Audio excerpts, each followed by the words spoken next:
മാങ്കല്യം. മുഖത്തെ പതർച്ച മറച്ചു വെച്ചുകൊണ്ട് അവൾ അഭിയൊന്ന് നോക്കിയ ശേഷം പുറത്തെ കാഴ്ചകളിലേക്ക് കണ്ണു നട്ടു. ആ സമയം ഇതുപോലും അറിയാതെ അവിയുടെ ചുണ്ടിൽ ഒരു ചിരി വിടർന്നു. സീരിയസ് ആയിട്ട് പറ, ലൈഫൊക്കെ എങ്ങനെ പോകുന്നു? പിന്നെയും കാറിൽ നിറഞ്ഞ നിശബ്ദതയെ ഭേദിച്ചുകൊണ്ട് അഭി ചോദിച്ചു. ലൈഫ് നന്നായിട്ട് പോകുന്നു, ഞാൻ ഹാപ്പിയാണ്. അത് പറയുമ്പോൾ എന്തിനെന്ന് പോലും അറിയാതെ ഒരു വിങ്ങല് മിഥുവിന്റെ തൊണ്ടക്കുഴി വരെ വന്ന് എത്തി നിന്നു. എന്തുകൊണ്ടോ പക്ഷെ അബിയുടെ മുമ്പിൽ താഴ്ന്നു കൊടുക്കാനോ താൻ അവനെ പ്രണയിക്കുന്നുണ്ടെന്ന് പറഞ്ഞ് ഇനിയും അവന്റെ പിന്നാലെ നടക്കാനോ ഒന്നും അവൾക്ക് മനസ്സിലായിരുന്നു. എവിടെയാണെങ്കിലും അവൻ സന്തോഷമായിട്ടിരിക്കുന്നു എന്നൊന്നറിഞ്ഞാൽ മതി. 4 വർഷക്കാലം ഒരു വിവരവും ഇല്ലാതിരുന്നപ്പോൾ തോന്നിയ ഒരു നീറ്റല്, അതിന്റെ മുകളിലേക്കാണ് ഇപ്പൊ ഒരു തണുപ്പ് പടരുന്നത്. അതിനപ്പുറം അവയുടെ ഇഷ്ടങ്ങൾക്കാണ് അവൾ കൂടുതൽ പ്രാധാന്യം നൽകുന്നത്. അവന് തന്നോട് പ്രണയമുണ്ടെങ്കിൽ മാത്രം ഈ ബന്ധം മുന്നോട്ട് കൊണ്ടുപോയാൽ മതിയെന്ന് ഒരു ഉറച്ച തീരുമാനത്തിലേക്ക് എത്തിയിരുന്നു മിഥു. എത്രയൊക്കെ മനസ്സിനെ ബോൾഡാക്കാൻ ശ്രമിച്ചാലും അവൾ പതറിപ്പോകുന്ന ചില സമയങ്ങളുണ്ട്. അവന്റെ ഓർമ്മകൾ വല്ലാതെ വരിഞ്ഞു മുറുക്കി ശ്വാസം മുട്ടിക്കുന്ന സമയങ്ങളിലും അവനെക്കുറിച്ച് യാതൊരു അറിവും ലഭിക്കാതിരിക്കുന്ന സമയങ്ങളിലും ഒക്കെ അവൾക്ക് ഭ്രാന്ത് പിടിക്കും പോലെ തോന്നാറുണ്ടായിരുന്നു. പക്ഷെ അബിയെ ഇങ്ങനെ തൊട്ടരികിൽ നിറഞ്ഞ സന്തോഷത്തോടെ കാണുമ്പോൾ മനസ്സിനൊരു കുളിരാണ്. ജാനി പറഞ്ഞില്ലായിരുന്നോ എന്റെ നമ്പർ വേണമെന്ന്? നമ്പർ നോട്ട് ചെയ്തോ? അല്ലെ പിന്നെ പെട്ടെന്ന് ഇറങ്ങുമ്പോൾ ലേറ്റായി പോകും. അബി തന്നെ മുൻകൈയെടുത്ത് അവന്റെ നമ്പർ പറഞ്ഞു കൊടുക്കാൻ മിഥു ജാൻവിയുടെ വാട്സപ്പ് ചാറ്റ് ഓപ്പൺ ചെയ്തു. അബി പറഞ്ഞ നമ്പർ അതിലേക്ക് ടൈപ്പ് ചെയ്തു. ഒരു ഹൈഫൈ ഇട്ട ശേഷം അബിന്ന് എഴുതി ജാൻവിക്ക് മെസ്സേജ് ചെയ്തു. ആ സമയം എന്തിനോ അവനിൽ ഒരു നിരാശ പടർന്നു. സ്വാഭാവികമായും മിഥു ആ നമ്പർ അവളുടെ ഫോണിലേക്ക് തന്നെ സേവ് ചെയ്യുമെന്ന് പ്രതീക്ഷിച്ച് അവന്റെ മുഖത്തൊരു മങ്ങൽ. കുറെ വർഷങ്ങൾ കാണാതിരുന്നത് കൊണ്ടാണെന്ന് തോന്നുന്നു. നമുക്കൊന്നും സംസാരിക്കാനില്ലാത്തതുപോലെ അല്ലേ? പിന്നെ ഈ കാറിൽ നിറഞ്ഞു നിൽക്കുന്ന ശാന്തതയെ കീറി മുറിച്ചുകൊണ്ട് മിഥു ചോദിച്ചു. അവനോട് ഒരുപാട് എന്തൊക്കെയോ സംസാരിക്കണമെന്ന് ആഗ്രഹിച്ചു വന്നവളാണ്. പക്ഷെ അവനെ കണ്ടപ്പോൾ പ്രത്യേകിച്ച് ഒന്നും ചോദിക്കാൻ തന്റെ പക്കലുള്ള വാക്കുകൾ തികയാതെ വല്ലാത്തൊരവസ്ഥയിലിരിക്കുന്നു. തന്നെ ഞാൻ അപ്പാർട്ട്മെന്റിൽ ഡ്രോപ്പ് ചെയ്യട്ടെ? അഭി ചോദിച്ചപ്പോൾ മിഥു ഒന്ന് അമർത്തി മൂളി. പിന്നെ അവനെ നോക്കാതെ വെറുതെ പുറം കാഴ്ചകളിലേക്ക് കണ്ണുനട്ട് അലസതയോടെ ഇരുന്നു. അപ്പോഴേക്കും അഭി കാറ് വളച്ച് ജാൻവിയുടെ അപ്പാർട്ട്മെന്റ് റോഡിലേക്ക് തിരിഞ്ഞു. മിഥുവിന്റെ ഹൃദയം ശക്തിയിൽ മിടിക്കാൻ തുടങ്ങി. ഇനി എന്നാണ് ഒരു കൂടിക്കാഴ്ചയെന്ന് പോലും അറിയില്ല. ഒപ്പം മനസ്സിലുണ്ടായിരുന്ന എന്തൊക്കെയോ അവനോട് ഇനിയും പറയാൻ ബാക്കിയുള്ളതുപോലെ ഒരു തോന്നലും, ഒപ്പം താൻ ഇതുവരെ ഒന്നും പറഞ്ഞിട്ടില്ലെന്നൊരു ചിന്തയും അവളെ വന്നു പൊതിഞ്ഞു. അപ്പോഴേക്കും അവരുടെ കാറ് അപ്പാർട്ട്മെന്റിന്റെ മുമ്പിലെത്തി. അഭി കാർ നിർത്തിയിട്ടും ഇത് ഇറങ്ങാതെ അല്പനേരം കണ്ണുകൾ ഇറുക്കിയടച്ച് സീറ്റിൽ തന്നെയിരുന്നു. അഭി മെല്ലെ മിഥുവിന്റെ മടിയിലിരുന്ന കൈകളിലേക്ക് തട്ടി. മിഥു പെട്ടെന്ന് അവന്റെ വിരസ്പർശം അറിഞ്ഞതും കണ്ണു ചിമ്മി നോക്കി. അവളുടെ കൺകോണിൽ നേർത്ത നനവ് പടരുന്നുണ്ടായിരുന്നു. നിറഞ്ഞ മിഴികളാലെ അവൾ അവനെ നോക്കി. പോട്ടെ. ശേഷം അഭിയോട് അത്രയും പറഞ്ഞുകൊണ്ട് ഡോർ തുറന്ന് പുറത്തേക്ക് ഇറങ്ങി. പിന്നെ ഒന്ന് തിരിഞ്ഞുപോലും നോക്കാതെ അവനിൽ നിന്ന് നടന്നു മറഞ്ഞു. മിഥു പോയതും അഭി കൺകോണിൽ തെളിഞ്ഞു വന്ന 2 തുള്ളി കണ്ണീര് ഷർട്ടിന്റെ കോളറിൽ തുടച്ചെടുത്തു. അല്പനേരം മുഖം പൊത്തിയിരുന്നവന്റെ തൊണ്ടക്കുഴിയിൽ നിന്ന് ഒരേങ്ങൽ പുറത്തേക്ക് വന്നു. പിന്നെ അവൻ ഫോൺ എടുത്ത് ആരെയോ വിളിച്ചു. അതേസമയം മിഥുവിനെ അഭിയെയും സംസാരിക്കാൻ വിട്ടിട്ട് ജാൻവി നേരെ പോയത് ഫ്ളാറ്റിലേക്ക് തന്നെയാണ്. അവൾക്കെന്തോ അന്നത്തെ ദിവസം ഓഫീസിലേക്ക് തിരികെ പോകാൻ തോന്നിയില്ല. മിഥു വന്ന് കോളിംഗ് ബെൽ അടിക്കുമ്പോൾ ബാധ തുറന്ന് ബിന്ദു ചേച്ചിയായിരുന്നു കൊടുത്തത്. ആഹാ, മോള് വന്നോ? ജാൻവി എവിടെ ചേച്ചി? ജാൻവി മോള് കിടക്കുന്നു, വിളിക്കണോ? വേണ്ട ചേച്ചി, ഞാൻ പോയി കണ്ടോളാം പറഞ്ഞുകൊണ്ട് മിഥു നേരെ ജാൻവിയുടെ ബെഡ്റൂമിലേക്ക് ചെന്നു. ജാൻവി ഫോണിൽ എന്തോ നോക്കിക്കൊണ്ട് ബെഡിൽ കിടക്കുകയായിരുന്നു. മിഥു ഒന്നും മിണ്ടാതെ അവളെ ചുറ്റിപ്പിടിച്ച് അവൾക്കരികിലേക്ക് ചെന്ന് കിടന്നു. നീ എന്താ ഇത്ര പെട്ടെന്ന് വന്നത്? മറുപടിയായി മിഥു ഒന്നും പറഞ്ഞില്ല. അതേസമയം തന്നെ തന്റെ ദേഹത്തേക്ക് പടരുന്ന ചെറു ചൂടറിഞ്ഞതും ജാൻവിക്ക് മനസ്സിലായി മിഥു കരയുകയാണ്. എന്താ മിഥു, കാര്യം പറ. അഭി എന്തെങ്കിലും പറഞ്ഞോ? അവനൊന്നും പറഞ്ഞില്ല. പിന്നെ? എനിക്കറിയില്ല ജാനി, എനിക്ക് അവനോട് പഴയ പോലെ സംസാരിക്കാൻ പറ്റുന്നില്ല. എന്തൊക്കെയോ ചോദിക്കണമെന്നും പറയണമെന്നും ഒക്കെ മനസ്സിൽ കരുതിയത്. പക്ഷെ അവനെ കണ്ടപ്പോ ഞാൻ ഫുൾ ബ്ലാങ്ക് ആയിപ്പോയി.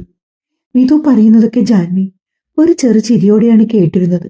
എടി, അതിപ്പോ നിങ്ങള് 3-4 വർഷം കൂടി കാണുന്നതല്ലേ, അതിന്റെ ഒരു സ്റ്റാർട്ടിംഗ് ട്രബിളാ. അങ്ങനെ അല്ല ജാനി, അവന്റെ കണ്ണിൽ ഇത്രയും നാള് എന്നെ കാണാതിരുന്നതിന്റെ ചെറിയൊരു വിഷമം പോലും ഇല്ലായിരുന്നു. അപ്പൊ അതാണോ നിന്റെ പ്രശ്നം? നീ എന്താ ജാനി ഞാൻ പറയുന്നത് അതേ സെൻസിൽ എടുക്കാത്തത്? മിതു അല്പം സീരിയസ് ആണെന്ന് കണ്ടെത്തും. ജാനി തമാശയൊക്കെ മാറ്റി മിതുവിന്റെ മുഖത്തേക്ക് നോക്കി. നീ അവന്റെ അടുത്ത് എന്തേലും പറഞ്ഞോ? ഇല്ല, ഞാൻ ഇനി എന്തു പറയാനാ? പറയാനുള്ളതൊക്കെ ഞാൻ 4 കൊല്ലം മുമ്പ് പറഞ്ഞതല്ലേ. മിതു ഒരു കെറുവോടെ പറഞ്ഞു. എന്റെ മന്ദബുദ്ധി, നല്ലൊരു അവസരമല്ലേ ഒത്തുവന്നത്? ഒരിക്കൽ കൂടി പറഞ്ഞുകൂടായിരുന്നോ നീ അവനെ ഇപ്പോഴും പ്രണയിക്കുന്നുണ്ട്, അവനെ മാത്രം പ്രതീക്ഷിച്ചിരിക്കുവാണ് നീ ഇപ്പോഴും ഒന്ന്? അതിനല്ലേ ഞാൻ തന്ത്രപരമായിട്ട് നിങ്ങളെ രണ്ടുപേരെയും അവിടെ ഒറ്റയ്ക്ക് വിട്ടിട്ട് പോകുന്നത്. അതവന് മനസ്സിലായിട്ടുണ്ട്, നീ മനഃപൂർവ്വം അവിടെ കൂട്ടായതാണെന്ന്. മിതു കവളിലൂടെ ഒഴുകിയിറങ്ങിയ കണ്ണുനീർ തുടച്ചുകൊണ്ട് ജാൻവിയെ നോക്കി ചെറിയ ചിരിയോടെ പറഞ്ഞു. എന്തു പറ്റി? എന്റെ അഭിനയം അത്ര പോരായിരുന്നോ? നല്ല ആർട്ടിഫിഷ്യലായിട്ടുണ്ടായിരുന്നു. മിതു പറഞ്ഞതും ജാനി മുഖമൊന്ന് കോട്ടിക്കൊണ്ട് വീണ്ടും മിതുവിന് നേരെ തിരിഞ്ഞു. അതൊക്കെ പോട്ടെ, എന്തെങ്കിലും പ്രോഗ്രസ് ഉണ്ടോ? എന്തു പ്രോഗ്രസ്? ആകെ എണ്ണിപ്പെറുക്കി 3-4 വാക്ക് സംസാരിച്ചിട്ടുണ്ടാവും. അപ്പൊ തോണി ഇപ്പോഴും കിടന്നിടത്ത് തന്നെയാണല്ലേ? എന്നാലും എന്റെ മിതു, ഞാൻ കരുതിയത് നീ ഇന്ന് പോയിട്ട് വരുമ്പോ എന്തെങ്കിലുമൊക്കെ പ്രോഗ്രസ് ഉണ്ടാകുമെന്ന്. നീ ഈ പറയുന്നത് പോലെ ഒന്നുമല്ല. അവനെ കാണുമ്പോ എനിക്കാണെങ്കിൽ കൈയും കാലും വിറയ്ക്കും. അതെന്തിനാ കൈയും കാലും വിറയ്ക്കുന്നേ? അവൻ എത്ര നാൾ നമ്മുടെ ഫ്രണ്ടായിരുന്നു. അതൊക്കെ ശരി തന്നെ. പക്ഷേ മിതു എന്തോ പറയണേ വന്നിട്ട് പിന്നെ അത് വേണ്ടെന്ന് വെച്ചു. പിന്നെ മെല്ലെ തലയണയിലേക്ക് മുഖം പൂഴ്ത്തി കമിഴ്ന്നു കിടന്നു. ആ കിടപ്പിൽ തന്നെ മിതു ഉറങ്ങിപ്പോയി. ജാൻവി അവളെ ഉണർത്താൻ നിന്നില്ല. ഉച്ചയ്ക്ക് ലഞ്ചിന്റെ സമയം കഴിഞ്ഞിട്ടാണ് മിതു ഉണർന്നത്. പിന്നെ വൈകുന്നേരം ആയപ്പോഴേക്കും ഋതുക്കുട്ടനും വന്നു. അപ്പച്ചിയും മോനും കൂടി ഒരു ബഹളമായിരുന്നു പിന്നീട് അവിടെ. കുറേ സമയം എന്തൊക്കെയോ കളിച്ചും ചിരിച്ചും കളറ് ചെയ്തുമൊക്കെ ഇരുന്നവർ. അന്ന് കുറച്ച് ലേറ്റായിട്ടാണ് ജഗൻ വന്നത്. മറ്റൊന്നും കൊണ്ടല്ല, ഇനി ഒരാഴ്ചത്തേക്ക് അവൻ ലീവാണ്. നാളെ ജാൻവിയുടെ വീട്ടിലേക്ക് പോകും. അവിടുന്ന് തൊട്ട് പിറ്റേ ദിവസത്തെ ബർത്ത്ഡേ പാർട്ടിയും കഴിഞ്ഞ് നേരെ മാണിക്യമംഗലത്തേക്ക്. അങ്ങനെയാണ് അവരിപ്പോ പ്ലാൻ ചെയ്തിരിക്കുന്നത്. ആ ഒരാഴ്ച ബിന്ദു ചേച്ചിയോട് മാണിക്യമംഗലത്തേക്ക് വരുന്നു ചോദിച്ചപ്പോ അവർക്ക് ലീവ് വേണം എന്നായിരുന്നു മറുപടി. ആളുടെ മകൾ പ്രസവിച്ചു കിടക്കുവാണ്. അങ്ങനെ ബിന്ദു ചേച്ചിക്ക് ലീവും കൊടുത്ത് അവർ 4 പേരും കൂടി ജാൻവിയുടെ വീട്ടിലേക്ക് യാത്ര തിരിച്ചു. മിതു ജാൻവിയുടെ വീട്ടിൽ പോയിട്ടുണ്ടെങ്കിലും അങ്ങനെ തങ്ങിയിട്ടൊന്നുമില്ല. കുറെ നാൾ കൂടി എല്ലാവരെയും കാണാൻ പോകുന്നതിന്റെ ഒരു അങ്കലാപ്പും ബുദ്ധിമുട്ടും ഒക്കെ മിതുവിന്റെ മനസ്സിലുണ്ട്. പാർവതിയെ എങ്ങനെ ഫേസ് ചെയ്യുമെന്ന് ഓർത്തിട്ട് അവൾക്ക് വല്ലാത്ത ടെൻഷനുണ്ട്. ജാൻവി ജഗൻ കേൾക്കാതെ മിതുവിനെ ആവും വിധമൊക്കെ സമാധാനിപ്പിക്കുന്നുണ്ട്. പോകുന്ന വഴി ഒരു ടെക്സ്റ്റൈൽസ് നിർത്തി മുത്തശ്ശിക്ക് ബർത്ത്ഡേക്ക് കൊടുക്കാനായിട്ടുള്ള ഗിഫ്റ്റൊക്കെ അവരെല്ലാവരും പ്രത്യേകം വാങ്ങി. ഋതുക്കുട്ടനും സെപ്പറേറ്റ് ഗിഫ്റ്റ് വേണമെന്ന് വാശി പിടിച്ചു. അവനും വാങ്ങിയിട്ടുണ്ട് ഒരെണ്ണം. മാണിക്യമംഗലത്ത് ഉള്ളവരൊക്കെ നാളെ ജാൻവിയുടെ വീട്ടിലേക്ക് എത്തൂ. ജാൻവിയുടെ വീടിന്റെ ഗേറ്റ് കിടന്ന് കാറ് മുന്നോട്ട് പോയിക്കൊണ്ടിരുന്നു. ഋതുക്കുട്ടനെയും പ്രതീക്ഷിച്ച് ഉമ്മർ പടിയിൽ തന്നെ നിൽക്കുന്നു മാനസിയും ജയനും. കാർ പോർച്ചിലേക്ക് നിർത്തിയതും മാനസി ഓടി വന്ന് ഡോർ തുറന്നു ഋതുക്കുട്ടനെ വാരിയെടുത്ത് നെഞ്ചോട് ചേർത്തു. പിന്നെ ആ കവിളിൽ തുരുതുരാ ഉമ്മ വെച്ചു. അപ്പോഴേക്കും അവരുടെ കയ്യിൽ നിന്ന് തട്ടിപ്പറിക്കും പോലെ ജയൻ അവനെ വാങ്ങിയിരുന്നു. പിന്നെ അപ്പൂപ്പന്റെ വകയായി സ്നേഹപ്രകടനം. വാ വാ, എല്ലാരും അകത്തേക്ക് വാ. ജയൻ എല്ലാരെയും ക്ഷണിച്ചു. ഋതുക്കുട്ടനെ കൊണ്ട് മുമ്പേ നടന്നതും മാനസി വന്ന് മിതുവിനെ ചേർത്ത് പിടിച്ചു. എങ്ങനെയുണ്ട് മോളെ, ജോലിയൊക്കെ സുഖമായിട്ട് പോന്നോ? നന്നായിട്ട് പോന്ന ആന്റി. അച്ഛമ്മ എവിടെ അമ്മേ? ജാൻവി ചോദിച്ചു. അകത്തുണ്ട്. നിങ്ങളെല്ലാരും വരൂന്ന് പറഞ്ഞ് കുറെ നേരം ഇവിടെ കാത്തിരുന്നു. പിന്നെ കഴിക്കുന്ന മരുന്നിന്റെയൊക്കെ കൊണ്ടാണെന്ന് തോന്നുന്നു. ഭയങ്കര ക്ഷീണമാണിപ്പോൾ.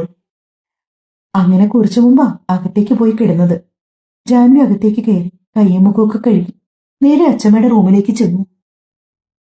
ഹോം നേഴ്സ് ഉണ്ട് ഇപ്പോഴും. മരുന്നൊക്കെ എടുത്തു കൊടുക്കാനും മറ്റും മാത്രമായിട്ട് നിർത്തിയിരിക്കുന്നതാണ്. ബാക്കി കാര്യങ്ങളൊക്കെ അച്ഛമ്മ സ്വന്തമായി തന്നെ ചെയ്യും. പിന്നെ ചില സമയത്ത് പുള്ളിക്കാരിക്ക് ആരുടെയെങ്കിലും ഒരു സഹായം വേണം. മാത്രമല്ല, മാനസി ഇപ്പൊ ജയനെ ബിസിനസ് കാര്യങ്ങളിൽ സഹായിക്കാനായി ഓഫീസിലേക്ക് പോവാറുണ്ട്.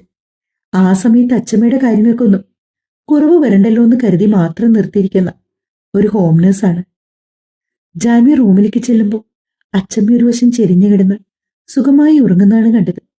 കുറച്ചുനേരം ആ വാതിൽപ്പടി ചാരി അവൾ അവരെ തന്നെ നോക്കി നിന്നു. പിന്നെ പതിയെ ലിവിംഗ് റൂമിലേക്ക് ചെന്നു. മാനസി അപ്പോഴേക്കും ജഗനും മിഥുനും അവൾക്കും കുടിക്കുവാനായി ജ്യൂസ് കൊണ്ടുവന്ന് കൊടുത്തു. ജാനി അതിൽ നിന്നും ഒരു ഗ്ലാസ് എടുത്ത് അല്പം ജ്യൂസ് സിപ്പ് ചെയ്തുകൊണ്ടിരിക്കുവാണ്. മാനസി മിഥുനോടും ജഗനോടും ഒക്കെ വാ തോരാതെ വിശേഷം തിരക്കുന്നുണ്ട്. ജയനാണെങ്കിൽ ഋതുക്കുട്ടന്റെ കുഞ്ഞു കുറുമ്പുകൾ കലർന്ന ചോദ്യങ്ങൾക്ക് എന്തൊക്കെയോ ഉത്തരം പറയുന്നുണ്ട്. ഇപ്പൊ നോക്കിയാൽ തോന്നും ഋതുവിനേക്കാൾ ചെറിയ കുട്ടി അച്ഛനാണെന്ന്. ജാൻവി ചിരിയോടെ പറഞ്ഞതും അവിടെ ഒരു കൂട്ടച്ചിരി മുഴങ്ങി. നിങ്ങൾ എല്ലാരും പോയി ഫ്രഷ് ആയിട്ട് വാ. ഇത്രയും ദൂരം യാത്ര ചെയ്തു വന്നതല്ലേ, അതിന്റെ ഒരു ക്ഷീണം ഉണ്ടാകും എല്ലാവർക്കും. മാനസി പറഞ്ഞതോടെ അവരെല്ലാവരും ഇത് ശരിവെച്ചുകൊണ്ട് മുകളിലേക്കുള്ള പടികൾ കയറി. ജാൻവിയുടെ റൂമിന്റെ തൊട്ടടുത്ത് തന്നെയുള്ള ഒരു റൂമായിരുന്നു മിഥുവിന് വേണ്ടി അറേഞ്ച് ചെയ്തത്. അവർ വരുന്ന വഴിക്ക് ലഞ്ചൊക്കെ കഴിച്ചതുകൊണ്ട് ഇനി എല്ലാവർക്കും ഫ്രഷായിട്ട് അല്പനേരം ഒന്ന് കിടന്നാൽ മതി എന്നേ ഉണ്ടായിരുന്നുള്ളൂ. മിഥു ഒന്ന് ഫ്രഷായി ബാത്റൂമിൽ നിന്ന് പുറത്തേക്ക് ഇറങ്ങി.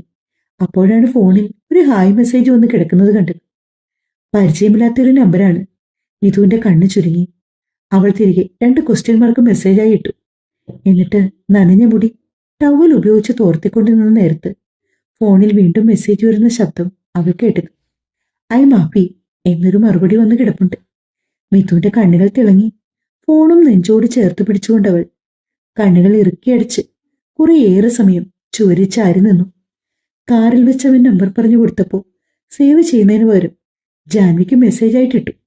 അതുകൊണ്ടാണ് അവൾക്ക് അവനെ മനസ്സിലാകാഞ്ഞത്. എന്താ? ഏയ് ഒന്നുമില്ല, ഞാൻ വെറുതെ. എന്റെ നമ്പർ എവിടുന്ന് കിട്ടി നിനക്ക്? പെട്ടെന്ന് മിഥുത ചോദിച്ചതും മറുവശത്ത് അബി ഒരു കള്ള ചിരി ചിരിച്ചുകൊണ്ട് ഓഫ്ലൈനായി. അതുപോലൊരു ചിരി അവളുടെ ചുണ്ടിലും തത്തിക്കളിച്ചു. മിഥു അവന്റെ വാട്സപ്പ് നമ്പർ സേവ് ചെയ്തു. കഴിഞ്ഞ ദിവസങ്ങളിൽ എപ്പോഴോ എടുത്തിട്ട ഫോട്ടോയാണ് അവന്റെ DP. മിഥു അത് സ്ക്രീൻഷോട്ട് എടുത്തു. പിന്നെ ഗാലറിയിൽ പോയി ആ ഫോട്ടോ സൂം ചെയ്തു. മെല്ലെ അവന്റെ നെറ്റിയിലേക്ക് അതരങ്ങൾ അമർത്തി. I love you Abi, I really miss you, കണ്ണീരോടെ പറഞ്ഞു. അതേ സമയം തന്നെയാണ് ജാനി മിഥുവിന്റെ ഡോറി തട്ടിയത്. മിഥു, നീ ഫ്രഷായോ? ഡോറി തട്ടുന്നതിനോടൊപ്പം ജാൻവി ചോദിക്കുന്നുണ്ട്. മിഥു പെട്ടെന്ന് കയ്യിലിരുന്ന ടവൽ വെച്ച് മുഖം മൊത്തത്തിലൊന്ന് തുടച്ച് സ്റ്റാൻഡിലേക്ക് ടവൽ വിരിച്ചിട്ടുകൊണ്ട് ഡോറ് ചെന്ന് തുറന്നു. ആഹാ, നീ ഫ്രഷായോ? എന്താ ജാനി? ഏയ്, ഞാൻ നിന്നെ കോഫി കുടിക്കാൻ വിളിക്കാൻ വന്നതാ, താഴേക്ക് ഇറങ്ങി വാ. അതും പറഞ്ഞ് ജാൻവി ആദ്യം നടന്നു. പിന്നെ മെല്ലെ മിഥുവിനെ നോക്കി മുഖം ചിരിച്ചു. നീ കരഞ്ഞോ? ചെറിയ ചുവപ്പ് പടർന്ന മിഥുവിന്റെ കണ്ണിലേക്ക് സൂക്ഷിച്ചു നോക്കിക്കൊണ്ടായിരുന്നു ജാനിയുടെ ചോദ്യം. ഞാനൊന്നും കരഞ്ഞില്ല, ചിലപ്പോ ഇപ്പൊ കുളിച്ചതിന്റെ ആവും. എപ്പോഴും കരയാൻ എന്താ വട്ടുണ്ടോ?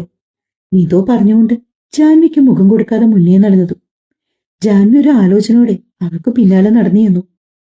അവർ താഴെ ഇറങ്ങി ചെല്ലുമ്പോഴേക്കും ജാനിയുടെ അച്ഛമ്മ ഉണർന്നിട്ടുണ്ട്. ജാൻവി ഓടിച്ചെന്ന് അച്ഛമ്മ ഇറുക്കിപ്പുണർന്നു. അച്ഛമ്മേ, എങ്ങനെയുണ്ട്? സുഖമല്ലേ? സുഖായിരിക്കുന്നു കുട്ടി, ദൈവം അനുഗ്രഹിച്ച് മറ്റു ബുദ്ധിമുട്ടുകളൊന്നുമില്ല. അമ്മേ, ദാ ഇതാ അമ്മയ്ക്ക് മധുരൂടാത്ത ചായ. അതും പറഞ്ഞുകൊണ്ട് മാനസി ഒരു ഗ്ലാസ്സിൽ ചായയുമായി അവളുടെ അച്ഛമ്മയ്ക്കരികിലേക്ക് വന്നു. ജാൻവി ചിരിയോടെ കണ്ടു നിൽക്കുവാണ് അവരുടെ ആ സ്നേഹമൊക്കെ. ചായ കുടിയൊക്കെ കഴിഞ്ഞവരെല്ലാരും ഒരുമിച്ച് ഗാർഡനിലേക്ക് ഇറങ്ങി. അപ്പോഴാണ് മിഥു തിരിഞ്ഞ് അകത്തേക്ക് കയറി പോകുന്നത് ജാനി കണ്ടത്. മിഥു, നീ ഇതെവിടേക്കാ പോകുന്നേ? വാ, കുറച്ചു സമയം നമുക്ക് ഇവിടെ ഇരിക്കാം. ജാനി, എന്റെ ഫോണ് ഞാൻ മുകളിൽ ചാർജിനിട്ടിരിക്കുക, ഞാൻ അതുപോയി എടുത്തിട്ട് വരാം. മിഥു പറഞ്ഞതു ജാനി ഒന്നും മൂളിക്കൊണ്ട് ഗാർഡനിലേക്ക് തന്നെ നടന്നു. ചാർജിനിട്ട ഫോൺ മിഥു കയ്യിലേക്ക് എടുത്ത് നോക്കുമ്പോൾ 1 മിസ്ഡ് കോൾ എന്ന് കാണിച്ചു. ഓപ്പൺ ചെയ്ത് നോക്കിയപ്പോ അബി എന്ന പേര് തെളിഞ്ഞു വന്നു. മിഥുവിന്റെ മുഖത്തൊരു ഞെട്ടൽ. മിഥു ഫോണും കൊണ്ട് എന്തോ ആലോചന നിൽക്കുന്ന നേരത്താണ് ഫോൺ വീണ്ടും റിങ് ചെയ്തത്. മറ്റാരുമല്ല, അബി തന്നെയാണ്. ഒരു നിമിഷം ഫോൺ എടുക്കണോ വേണ്ടയോ എന്ന് ചിന്തിച്ച് ഒടുവിൽ ഫോൺ എടുക്കാൻ തന്നെ തീരുമാനിച്ചുകൊണ്ടവൾ ആൻസർ ബട്ടൺ പ്രസ് ചെയ്ത് ഫോൺ ചെവിയോട് ചേർത്ത് പിടിച്ചു. തുടരും. അവര് സെറ്റാവോ പിള്ളേരെ? വായിച്ചിട്ട് അഭിപ്രായം പറഞ്ഞു പോണേ. കഥ ഇഷ്ടമായെങ്കിൽ ദയവ് ചെയ്ത് നമ്മുടെ ചാനൽ സബ്സ്ക്രൈബ് ചെയ്യാനും സപ്പോർട്ട് തരാനും മറക്കല്ലേ. സ്നേഹത്തോടെ നിങ്ങളുടെ സ്വന്തം മിത്രവിന്ദ. Thank you.